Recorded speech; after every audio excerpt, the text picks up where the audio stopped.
Albert Einstein, जिसको सुनते ही हमें E=mc², थ्योरी ऑफ रिलेटिविटी और स्पेस टाइम जैसे सिद्धांत याद आ जाते हैं। आइंस्टाइन एक ऐसे व्यक्ति थे जो सदियों में कभी कभी जन्म लेते हैं। एल्बर्ट आइंस्टाइन ने अपने सिद्धांतों के द्वारा दुनिया में तहलका मचा दिया। एल्बर्ट आइंस्टाइन ही वो व्यक्ति थे जिन्होंने न्यूटन को गलत साबित करते हुए ग्रेविटेशन पर नई थ्योरी दी। अक्सर पहले वैज्ञानिक एक्सपेरिमेंट करते हैं और उसके आधार पर थ्योरी लिखते हैं, लेकिन एल्बर्ट आइंस्टाइन एक ऐसे व्यक्ति थे जो अपनी कल्पना में सोचते, फिर उसके बाद उस थ्योरी के आधार पर एक्सपेरिमेंट को अंजाम देते। आज हम आपको एल्बर्ट आइंस्टाइन के ऐसे ही एक सिद्धांत के बारे में बताएंगे जो आपकी सोच को चुनौती देगा। लेकिन उससे पहले कि आप हमारी वीडियो में खो जाएं, इमीडिएटली चैनल को सब्सक्राइब और इमीडिएटली वीडियो को लाइक भी कर दें। दोस्तों, हमारी वीडियो कभी कभी लंबी हो सकती है क्योंकि हम एक्सप्लेनिंग और इंफॉर्मेशन में कॉम्प्रोमाइज नहीं करते, इसलिए वीडियो को एंड तक देखना जरूरी है। चलिए शुरू करते हैं।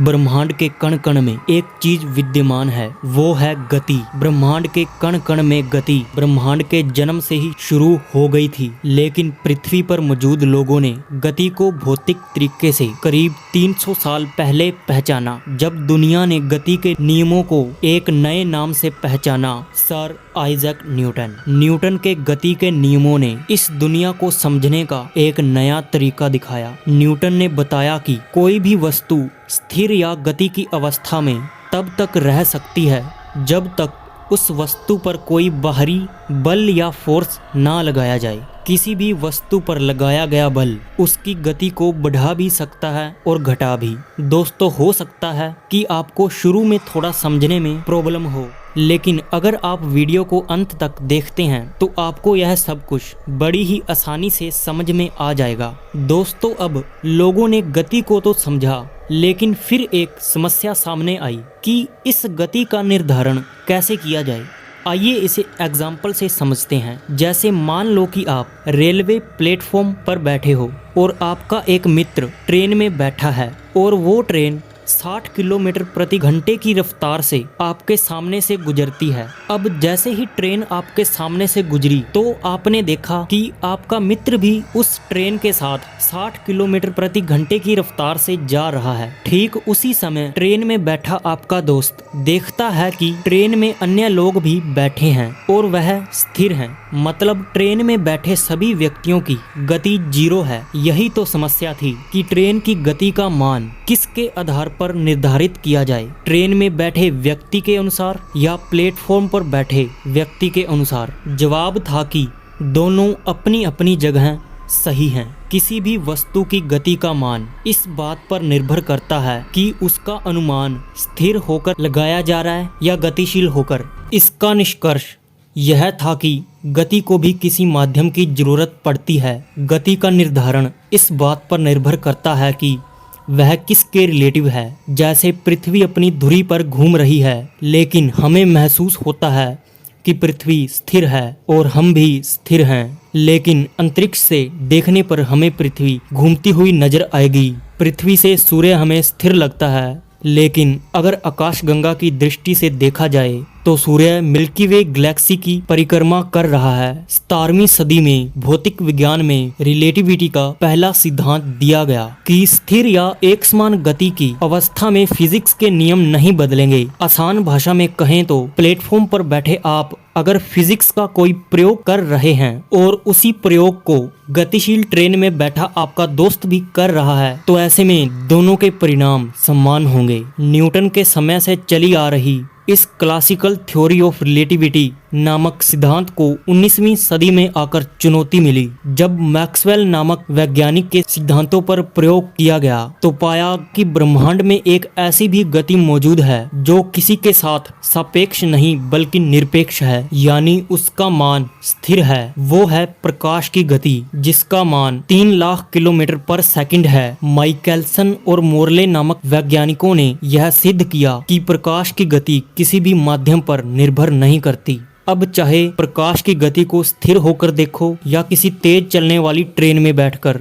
चलिए इसे एक उदाहरण से समझते हैं। मान लो कि आप प्लेटफॉर्म पर बैठे हो और आपका दोस्त 60 किलोमीटर पर आवर की रफ्तार से चल रही ट्रेन में बैठा है। जब आप अपने दोस्त को प्लेटफॉर्म से देखते हो तो आपने देखा कि आपका दोस्त 60 किलोमीटर प्रति घंटे की रफ्तार से जा रहा है, लेकिन अब मान लो कि आपका दोस्त ट्रेन की गति की दिशा में 10 किलोमीटर प्रति घंटे की रफ्तार से दौड़ने लगता है। तो अब आपको पता चलता है कि आपके दोस्त की रफ्तार 70 किलोमीटर प्रति घंटा हो गई, क्योंकि आपके दोस्त की गति उस ट्रेन की गति में जुड़ गई। अभी इसी वाक्य को आगे देखते हैं। वैसे ऐसा कभी होगा तो नहीं, लेकिन फिर भी मान लो कि अब ट्रेन की गति प्रकाश की गति के बराबर हो गई, यानी अब आपका दोस्त प्रकाश की गति की रफ्तार से सफर कर रहा है। तभी आपका दोस्त प्रकाश की गति से ट्रेन की दिशा में दौड़ने लगता है। ऐसी स्थिति में प्लेटफॉर्म से देखने पर आपको आपके दोस्त की गति दुगनी दिखनी चाहिए, लेकिन सत्य तो ये है कि आपको आपका दोस्त प्रकाश की गति से जाता हुआ ही नजर आएगा। प्रकाश की गति निरपेक्ष है, जो कि किसी पर भी निर्भर नहीं करती। 19वीं सदी का अंत और 20वीं सदी की शुरुआत विज्ञान की दृष्टि से बेहद खास है, क्योंकि यह वह दौर था जब फिजिक्स में क्रांतिकारी सिद्धांत सम्मिलित हुए, और यही वह दौर था जिसमें एल्बर्ट आइंस्टाइन ने फिजिक्स की दुनिया में अपना योगदान दिया। एल्बर्ट आइंस्टाइन एक ऐसे व्यक्ति थे जिनकी अवधारणा कल्पना में जन्म लेती और एक्सपेरिमेंट्स द्वारा साबित होती। जहां पर आम लोगों की सोच खत्म होती, वहां से एल्बर्ट आइंस्टाइन की सोच शुरू होती। एल्बर्ट आइंस्टाइन ने कल्पना की कि ऐसा क्या कारण है कि हर स्थिति में प्रकाश की गति कांस्टेंट यानी नियत रहती है। उन्होंने कल्पना की ऐसी क्या घटना घटेगी जब वह प्रकाश की गति से ट्रैवल करेंगे। कल्पना करने के साथ साथ उन्होंने गति के फॉर्मूले को भी ध्यान में रखा। उन्होंने अपनी कल्पना में पाया कि किसी भी चीज़ की गति दूरी और समय के अनुपात पर निर्भर करती है, कि अगर प्रकाश की गति स्थिर है, इसका मतलब कि गति में कोई बदलाव नहीं हो रहा, बल्कि दूरी और समय अपने आप को ही बदल रहे हैं। एल्बर्ट आइंस्टाइन ने बताया कि प्रकृति अपने फंडामेंटल लॉ को टूटने नहीं देती, बल्कि इनका बचाव करती है। और प्रकृति का एक ऐसा ही फंडामेंटल लॉ है प्रकाश की गति, जो कि 3 लाख किलोमीटर प्रति सेकंड है, जो किसी भी स्थिति में नहीं बदलती। और प्रकृति फंडामेंटल लॉ यानी प्रकाश की गति को एक समान रखने के लिए स्पेस और टाइम को ही बदल देती है। एल्बर्ट आइंस्टाइन का ये कॉन्सेप्ट फिजिक्स की दुनिया में तहलका मचाने के लिए तैयार था। चलिए आइंस्टाइन के कॉन्सेप्ट को आसान भाषा में समझने का प्रयास करते हैं। इसके लिए हम अपने पुराने उदाहरण का इस्तेमाल करते हैं। मान लो कि आपका दोस्त प्रकाश की गति से चलने वाली ट्रेन में बैठा है, उसके पास एक घड़ी है और आप एक प्लेटफॉर्म पर बैठे हो, आपके पास भी एक घड़ी है। जब आपका दोस्त ट्रेन में बैठा तो उस समय आपकी घड़ी का समय और आपके दोस्त की घड़ी का समय एक समान है। आपने देखा कि जो प्रकाश की गति से चलने वाली ट्रेन थी,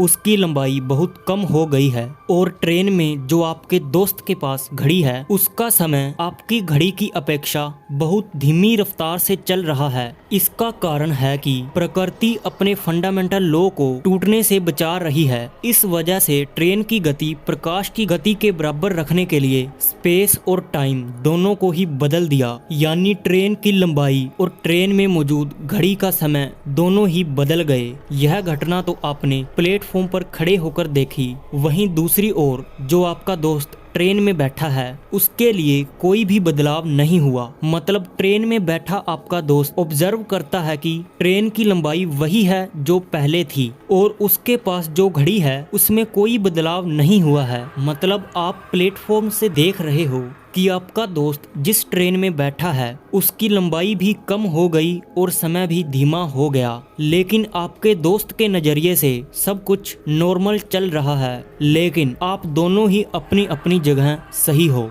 यह तो प्रकृति का कमाल है, जिसमें दोनों के नजरियों को बदल दिया। लेकिन जब एक हफ्ते के सफर के बाद आपका दोस्त ट्रेन से बाहर निकलेगा तो वह इस दुनिया में बहुत बड़ा बदलाव देखेगा। वो देखेगा उसके पास जो घड़ी थी उसके अनुसार अभी एक हफ्ता ही हुआ है, लेकिन आपकी घड़ी के अनुसार पृथ्वी पर सालों बीत चुके होंगे, क्योंकि आपकी घड़ी के मुकाबले आपके दोस्त की घड़ी धीमी चल रही थी। आपका दोस्त आपको देखेगा कि आप पहले से बूढ़े हो चुके हो, लेकिन उसकी उम्र पर कोई फर्क नहीं पड़ा। इसी को आप अपने दोस्त के लिए भविष्य की दुनिया बोल सकते हो, जिसमें वह एक हफ्ते के सफर के बाद पहुंच गया, लेकिन अब वह भविष्य के उस दौर से वापस नहीं लौट सकता। एल्बर्ट आइंस्टाइन की स्पेस और टाइम की इस कल्पना ने क्रांतिकारी कॉन्सेप्ट यानी टाइम ट्रैवल जैसी अवधारणा को जन्म दिया। आइंस्टाइन ने बताया कि ब्रह्मांड में प्रत्येक जगह टाइम और स्पेस अपने आप को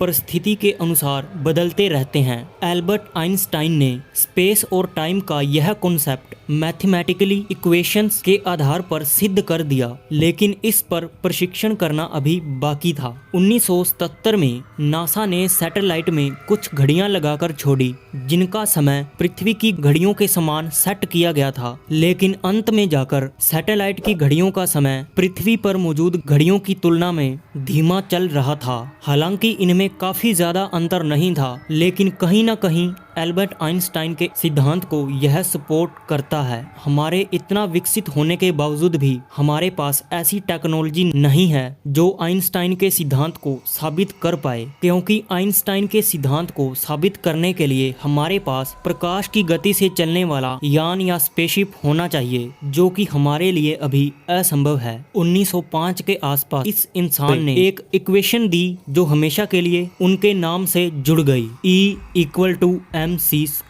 इसका मतलब है किसी भी वस्तु के मास को एनर्जी में बदला जा सकता है और एनर्जी को मास में बदला जा सकता है। एल्बर्ट आइंस्टाइन ने बताया कि मास भी समय की तरह रिलेटिव है, मतलब किसी भी वस्तु की गति बढ़ाने पर उसका मास भी बढ़ेगा, वह भी वस्तु के आकार में बिना बदलाव के। आइंस्टाइन के इस इक्वेशन के आधार पर आगे चलकर परमाणु बम का निर्माण किया, जिसका इस्तेमाल वर्ल्ड वॉर 2 में पहली बार किया गया और हिरोशिमा और नागासाकी शहरों का अस्तित्व ही खत्म हो गया। उस समय एल्बर्ट आइंस्टाइन को अपनी इक्वेशन E=mc² देने का बड़ा दुख हुआ और उन्हें लगा इसका दुरुपयोग हुआ है। दोस्तों, जिनकी सोच बड़ी होती है उनके कारनामे भी बड़े होते हैं। दोस्तों, हमने आपको थ्योरी ऑफ रिलेटिविटी के बारे में डीपली एक्सप्लेन किया है। कैसी लगी वीडियो कमेंट में जरूर बताना और चैनल को सब्सक्राइब करना मत भूलना, क्योंकि यहाँ मिलेगा आपको